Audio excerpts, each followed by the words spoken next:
नमस्कार, मी अंजली. आपल्या सगळ्यांचं खूप खूप स्वागत आहे. आज आपण खिमा मसाला बनवणार आहोत. तर त्यासाठी आपण हा अर्धा किलो खिमा घेतलेला आहे. आता ह्याला आपण स्वच्छ धुवून घेणार आहोत. पहिला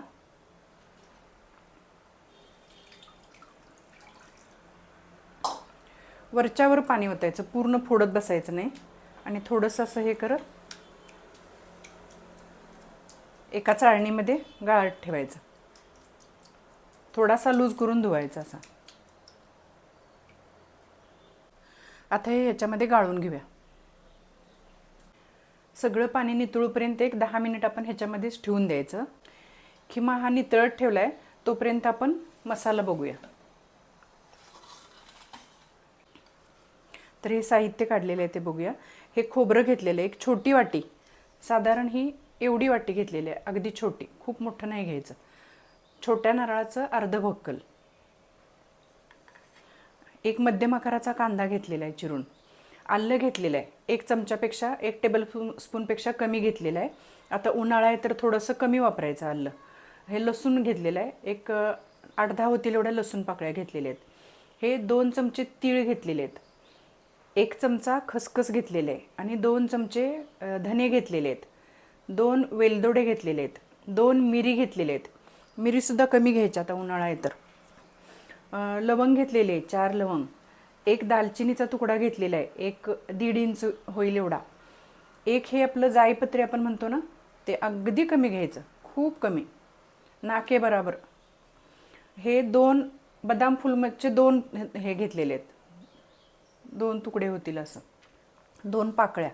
आणि हे दगडफूल घेतलेलं आहे, ते पण अगदी कमी, खूप कमी घ्यायचा मसाला. आणि हा मसाला घातला की आपल्याला गरम मसाला किंवा वरून दुसरा कुठला मसाला घालायची गरज नाही आहे. आणि कोथिंबीर धुवून घेतलेली आहे वाटणामध्येच. आता हे आपण हे सगळं भाजून मिक्सरमध्ये काढून वाटणार आहोत. खिम्यातलं पाणी पूर्ण गळून झालेलं आहे. तर आता आपण हा खिमा वाफवायला ठेवायचा.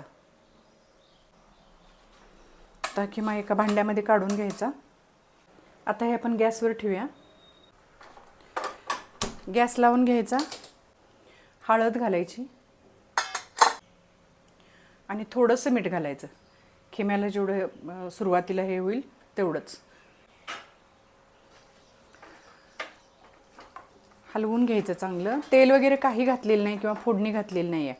फक्त खिमा धुतलाय आणि हळद मीठ घालून आपल्याला वाफवून घ्यायचं आहे. कच्चाच जर खिमा आपण घातला तर कच्चट असा वास येतो आणि असा मिळून येत नाही. आपली जे आपण खिम्याची भाजी करणार ते मिळून येत नाही, असं पानचट झाल्यासारखं असं होतं. खिमा वाफवला की त्याची टेस्ट छान होते. बारीक गॅसवर एक 10 मिनटं आपण हे ठेवून देऊया. हे मी पाठीमागच्या गॅसवर ठेवते. खिम्याला वाफ येते तोपर्यंत मसाला भाजायला घेऊया. खिमा वाफवताना वरून पाणी अजिबात घालायचं नाही आहे. अंगचं पाणी त्याला सुटते. खिमा धुतलेला असतो ते पण थोडंसं पाणी, ओलसरपणा आणि मीठ घातलेलं असते, त्यामुळं तेवढ्या वाफेवर खिमा शिजतो. आपल्याला खूप पण शिजवायचा नाही आहे. बारीक गॅसवर 10 मिनटं वरून पाणी घालायची गरज नाही. कढई तापलेली आहे. पहिल्यांदा आपण या कोरड्या गोष्टी आहेत सगळ्या ड्राय, त्या भाजून घेऊया. खसखस लगेचच भाजते. गॅस बारीक आहे तरी सुद्धा कढई केवढी तापली बघा पटकन. तीळ खसखस पटकन भाजतात. खूप तडतड व्हायला लागले की गॅसवरनं कढई उचलायची.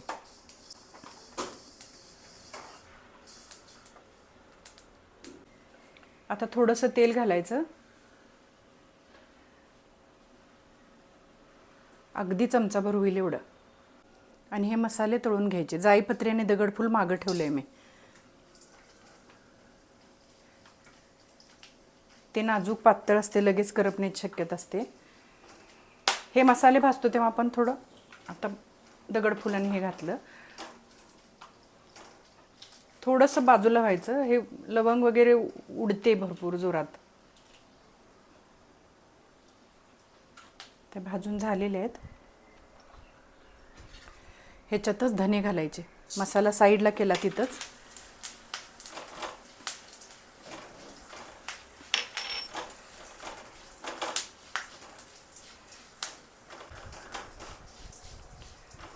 आता हे भाजून झालेलं आहे. एक अर्धा मिनिट तेल नितळण्यासाठी साईडला असं काढून घ्यायचा मसाला. आणि मग आपण काढूया.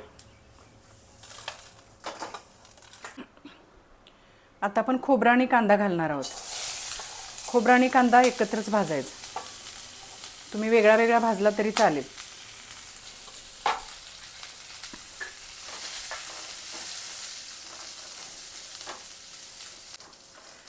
बारीक गॅसवरच ठेवून भाजणार आहे मी, त्यामुळं खरपूस छान असं भाजतं. मिक्सरमध्ये वाटताना सुद्धा हा तीळ, खसखस आणि हा भाजलेला मसाला आहे, तळलेला मसाला, हे पहिला एकत्र ड्राय ज्या गोष्टी आहेत त्या पहिला फिरवून घ्यायच्या आणि मग ओल्या गोष्टी घालायच्या. हे सरसकट सगळ्यांना माहिती असतं, पण मी प्रत्येक वेळी सांगते की नवीन एंटर केलेले किचनमध्ये मेंबर असतील त्यांच्यासाठी ह्या गोष्टी बारीक बारीक मी सांगत असते. ओला मसाला आणि कोरडा मसाला एकत्र जर मिक्सरमध्ये फिरवला तर कुठलीच गोष्ट बारीक होत नाही. कोरडा मसाला आहे तो अजिबात बारीक होत नाही, म्हणून पहिला कोरडा फिरवून घ्यायचा. आता हे खोबरं कांदा भाजून झालेलं आहे. आता गॅस बंद करूया आणि गार झालं की मिक्सरमधून फिरवायचं. खिमा वापायला ठेवून एक 10 मिनिट झालेले आहेत. केवढं पाणी सुटले बघा, अंगचं पाणी केवढं सुटलेलं आहे त्याला. आता आपण गॅस बंद करूया. मसाला वाटून झालेला आहे, खिमा वापरून झालेला आहे. आता आपण खिमा फोडणीला घालूया. त्यासाठी गॅसवर एक जाड बुडाची कढई ठेवून घेतली. गॅस लावून घ्यायचा. कढई गरम झाली की तेल घालून घ्यायचं आहे. एक 4 चमचे होईल एवढं तेल घालायचं. तेल थोडं जास्त घातलं तर अजून छान लागतो खिमा.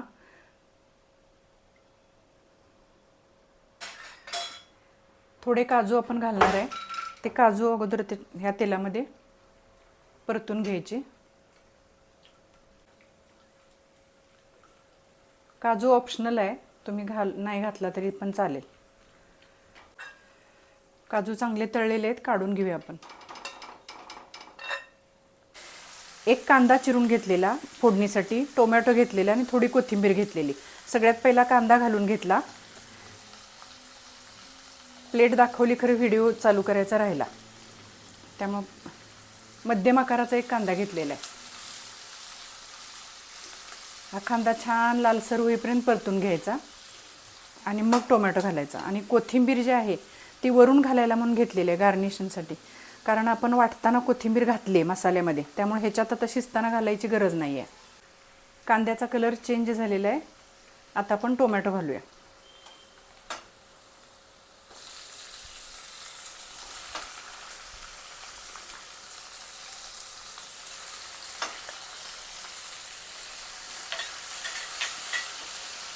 टोमॅटोचं छान परतून घ्यायचं आहे.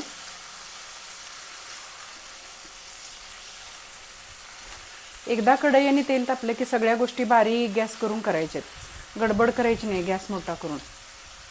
जेवढं तुम्ही बारीक गॅस करून पदार्थ कराल तेवढा तो पदार्थ चविष्ट होतो, एकदम मुरतो, तो करत असतानाच मुरतो, त्यामुळे छान लागतो. टोमॅटो तिकडं भाजतोय तोपर्यंत हा खिमा फोडून घ्यायचा.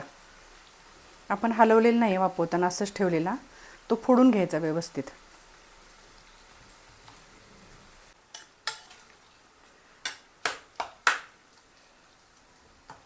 आता हे फोडून झालेलं आहे. टोमॅटो छान भाजला आहे.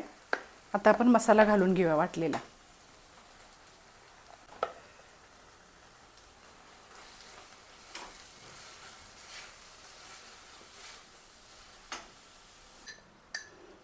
आता चटणी घालून घेऊया आपण. कोल्हापुरी कांदा लसूण मसाला आहे तो आहे. एक 4 चमचे घालते मी. तुमच्या आवडीप्रमाणे तुम्ही कमी जास्त करू शकता. अर्ध मीठ आपण खिमा वापरताना घातलेलं. आता ह्या मसाल्यापुरतं जेवढं मीठ लागेल तेवढं घालायचं. हलका 1 चमचा, टोटल ह्याला हलका 1 चमचा असं मीठ लागतं.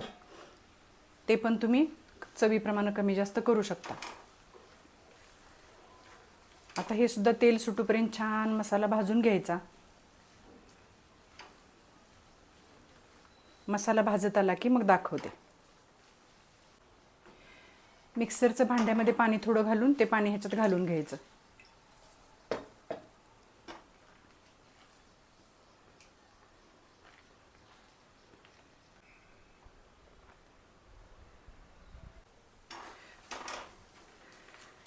आता हा मसाला भाजून झालेला आहे. एक बारीक गॅसवर आपण एक 7-8 मिनटं भाजलेला आहे. आता आपण हा खिमा जो आहे तो घालून घेऊया.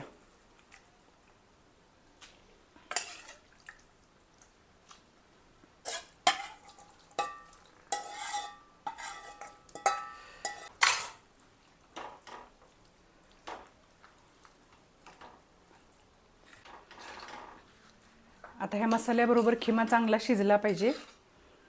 मसाल्याचा अर्क त्याच्यात उतरला पाहिजे. आपण बारीक गॅसवर झाकण टाकून एक 7-8 मिनटासाठी ठेवून देऊया.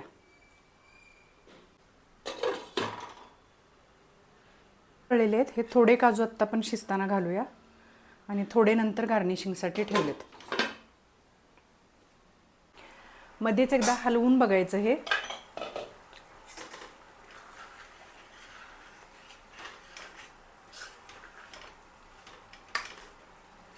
आणि परत थोडा वेळ झाकून ठेवायचं.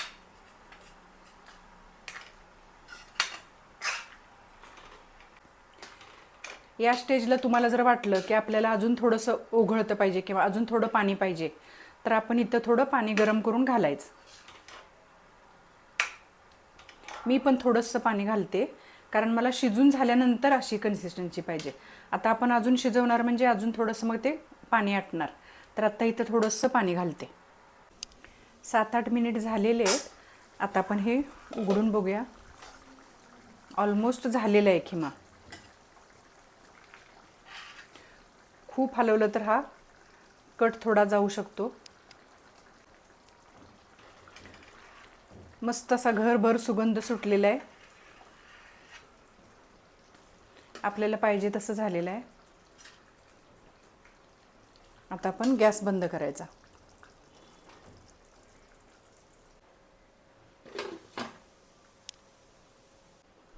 एका बाउलमध्ये काढून घेऊया.